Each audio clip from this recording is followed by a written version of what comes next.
From the test results, click the Average Ranges button to see the averages.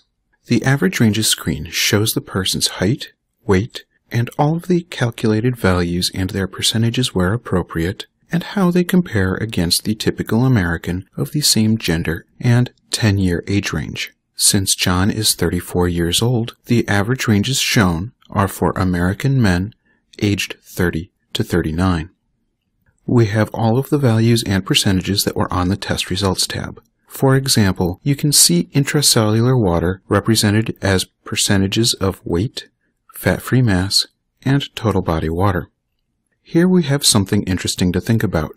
Since John weighs 234 pounds, he is above the average range for weight of 142 to 217. Look at fat-free mass in terms of weight. At 150.4 pounds, he is within the average range of 112 to 157. But if you look at it as a percentage of his total body weight, 64% is below the average range of 69 to 81.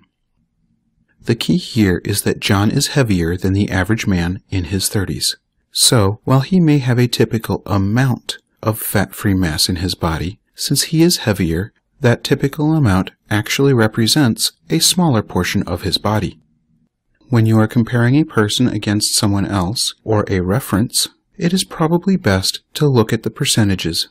But when you are comparing that person against themselves, looking at historical changes over time, it is better to compare the weights of the compartments instead of the percentages. Imagine someone who weighs 200 pounds comes in to get a body composition test. We find that he's got 20 pounds of fat, but is also bloated and retaining excess water. A couple of weeks later, he comes back to retest, and we find that he has lost 10 pounds of water weight, but still has his original 20 pounds of fat. So even though he has not changed the amount of fat in his body, because he now weighs only 190 pounds instead of 200, his body fat percentage has gone up slightly. To exit from the average ranges, click Return to Results.